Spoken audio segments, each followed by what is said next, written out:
Have you ever thought about what a narcissist really thinks after they've hurt someone? Are they sorry, guilty, or regretful? Or is their mental life much more complicated than it seems?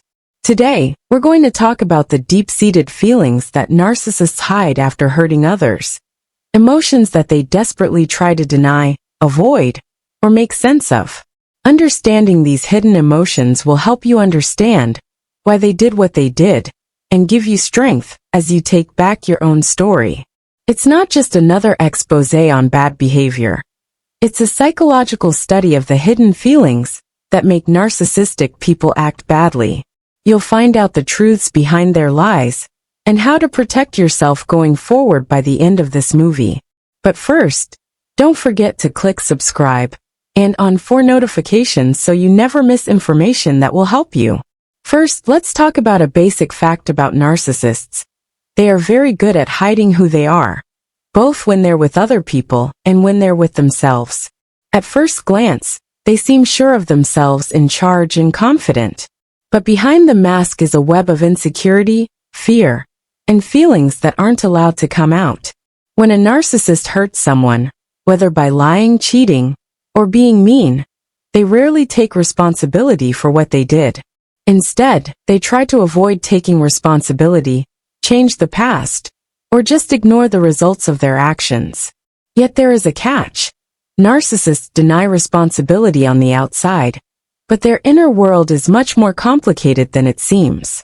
Even though they might not say they're sorry, they do feel bad about the harm they've caused and desperately try to hide, explain, or shift those feelings. These hidden emotions show holes in their carefully made front, letting you see how weak they really are. So, what do narcissists really feel when they hurt someone? Let's start with shame, which is a very unpleasant feeling that people feel when they think they are flawed or not good enough. Narcissists hate anything that makes them question their inflated sense of self-worth. So when their bad behavior is exposed, they feel terrible shame. Instead of facing these feelings head-on, though, they hide them under layers of denial and shifting the blame. Anger often turns into shame, which is a way to protect yourself from being vulnerable. Nasty people react badly when they are put down or revealed by criticism, hostility, or even violence. This strong reaction does two things. It takes attention away from what they're doing wrong and makes them feel stronger. From the outside, it looks like their anger is out of proportion or not deserved, but it comes from not being able to deal with their shame in a healthy way. Fear, especially the fear of being left alone or rejected, is another feeling that is hiding below the surface. People who are narcissists need praise and approval from others to keep their fragile feelings up. They are afraid of losing someone close to them's love or trust when they hurt them. Instead of showing genuine concern or apologizing, they use manipulative techniques such as gaslighting, which makes you question what you think, or hoovering, which tries to pull you back into their orbit. These tactics help them stay in charge while avoiding responsibility. It's interesting that narcissists also deal with envy, a destructive feeling that comes from their constant need to be better than everyone else. After hurting someone, they might privately wish they had traits like resilience, compassion, or authenticity that they admire in that person. Their anger grows because of envy, which makes them act even more manipulatively. They try to level the playing field and feel like they are in charge again by lowering your confidence or stopping your success. In a strange way, narcissists can also feel guilty sometimes, even though they would never admit it. When their conscience quickly comes back to them, reminding them of the harm they've done, guilt sets in. But this feeling is quickly pushed down or explained away.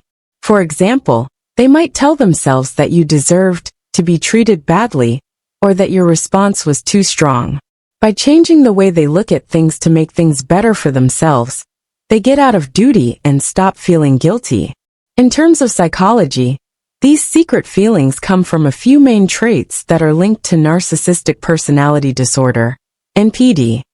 An over-the-top sense of self-importance, a lack of empathy, and an overwhelming need to be admired are at the heart of NPD. There are some narcissists who meet the clinical standards for NPD, but many of them show similar patterns in their relationships. The idea that someone is entitled to special care or privileges just because of who they are is a trait that many narcissists share. When it comes to partnerships, this means seeing other people as extensions of themselves instead of separate people. When they hurt someone, they have a hard time balancing their sense of entitlement with the truth of what they did, which causes them to fight with themselves. Narcissists also have grandiosity, which is an over-the-top sense of power that makes them think they are special or one of a kind. This way of thinking makes you more competitive, especially when it comes to relationships. As a narcissist looks at your actions through the lens of their own inflated ego, they may see your resistance or confrontation as a threat to their power. They want to stay in charge, even if they act like they're sorry or willing to work with you. Fear is another important factor that keeps this going. Narcissists are very afraid of being left alone, being rejected, and failing because they see these as signs of weakness. They think it's a danger to their safety when you tell them they're doing something wrong. Their next actions like gaslighting, projecting, or raging are all attempts to get rid of this imagined threat and restore balance. People who are stuck in this loop may feel like they can't breathe. You may go back and forth between clear moments when you see how they're trying to control you and doubtful moments when you wonder if you're overdoing or misinterpreting their actions. Narcissists like to use gaslighting to make these doubts even stronger, making you question every contact and choice you make. This loss of trust hurts your mental health over time, draining your energy and making you feel less worthy of yourself. When you base your identity on how much you can give or how much you're willing to bear, you lose sight of who you are outside of the relationship. You are more likely to be manipulated after losing your independence, which makes it hard to get out of the loop. To get out of this routine, you need to be clear, brave, and committed. The first thing you need to do is learn how to spot a selfish relationship. Does your partner insult or put you down a lot? Do they ignore your feelings, say that your experiences aren't real, or refuse to take responsibility for what they did? Are they acting erratically, going from being friendly to being cold based on their needs or mood? You shouldn't ignore these red flags. In any relationship, there will be times when you argue or don't understand each other. However, repeated patterns of disrespect and manipulation show that there are bigger problems. If you feel like something isn't right, it usually is. Relationships that are healthy are based on trust, honesty, and clear limits. Anything less is a recipe for chaos. Setting limits is the next step after figuring out what the problem is. This can be hard, especially if the person you're working with is a master manipulator. Narcissists are great at trying the limits of what they can do before they run into trouble. They might use shame, charm, or outright hostility to get past your defenses. So it's important to stick to what you believe in. There are different kinds of boundaries that rely on your situation. For example, you could decide to stop arguing over things like gaslighting or projection, and instead focus on things and people that are good for your health. Alternatively, you could make your limits clear by saying what behaviors are not okay, and what will happen if those lines are broken. No matter what method you use, it's important to be consistent. Narcissists like things to be unclear. Giving them this freedom makes them face their behavior. In addition to making limits, you should also put your own healing first.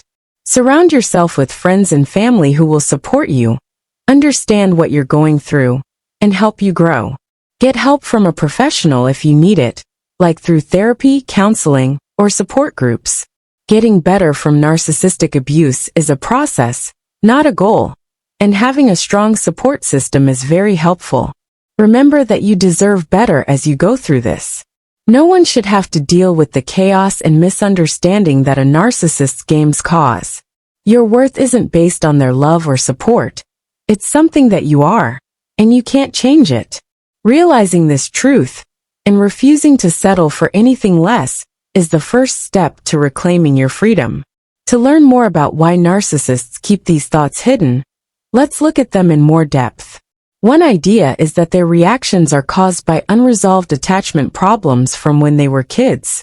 A lot of narcissists got their love and affection from their parents only after they met certain standards or reached certain goals as kids. As adults, they bring this conditioning into their relationships and look for steady approval to make up for the lack of it that was caused by being ignored or criticized as kids. Attachment theory tells us a lot about how this works. Researchers have found that people with insecure attachment styles, whether they are nervous, avoidant, or disorganized, are more likely to be in relationships that don't work out. Narcissists often fit into the avoidant personality type because they are afraid of closeness and tend to mentally distance themselves. In spite of this, they want to be close and feel safe, which creates a push-pull relationship that makes their partners unhappy and confused. Narcissists get angry when they hurt someone because their fragile egos can't handle the thought of being flawed or inadequate. Keeping up a front becomes very important to them, which makes them hide feelings like shame, guilt, or fear. Each of these repressed feelings shows up in harmful ways, feeding loops of control, manipulation, and deflection. Cognitive dissonance is another thing to think about. This is the mental discomfort that comes up when you have different views or perceptions. People who are in relationships with narcissists often have a hard time balancing their idealized view of the narcissist with the harsh ways they act. This inner struggle makes people deny, explain, and try to fix the problem over and over again, which keeps the cycle of abuse going. And finally, let's talk about what it means to show a narcissist's true feelings. This act hurts your mental health and overall well-being in the long run, in addition to the emotional damage it causes right now. If you base your identity on how much you can give, or how much you're willing to suffer, you might lose touch with who you really are over time. When your self-esteem drops, you become easy prey for future manipulators. This can lead to a habit of bad relationships that is hard to break. If you want to get out of this cycle, you have to face some uncomfortable facts, both about the narcissist and about yourself. Many times, people who are abused by narcissists feel bad about themselves and think they caused or earned the abuse. It will take time and work to undo this training, but it's necessary to regain your autonomy and self-respect. Self-awareness is the first step to healing. Think about your memories without bias and mark the times when you felt weak or helpless. Admit that the narcissist hurt your feelings, skewed your views, or lowered your confidence in many ways. Journaling, meditating, and being artistic can help you process these new ideas by giving you a safe place to let go of feelings that have been building up and help you see things more clearly. Next, work on building your personality again when you're not in a relationship. Find old interests, goals, and hobbies that used to make you happy again. Take care of your interests without looking for approval from other people. To become more resilient, see problems as chances to learn and grow, and enjoy the little wins along the way. Put positive people and things in your life that will make you feel good and give you ideas. Be kind to yourself as you go through this process. Remember that healing doesn't happen in a straight line and is often messy. You will have setbacks and times when you question yourself, but each step you take forward brings you closer to being free. Every day, remind yourself that you are valuable and that you deserve love, respect, and happiness. Allow me to now recognize how brave you are for having watched this far. Know that you're not alone, whether you're dealing with a difficult situation right now or thinking about things that happened in the past. Thousands, if not millions, of people around the world are going through the same problems and are looking for answers and solutions. If you like what I've said, please think about subscribing to this channel. We can build a group of support that works to promote understanding, empowerment, and healing by working together. Also, please don't forget to like, comment, and share this movie with anyone who could use hearing this message. Every step you take and word you speak is important. Thanks for coming along with me as I talk about narcissism, hidden feelings, and being strong. Don't forget that you deserve love, respect, and real relationship. Don't ever settle for less. Take care of yourself and each other until next time.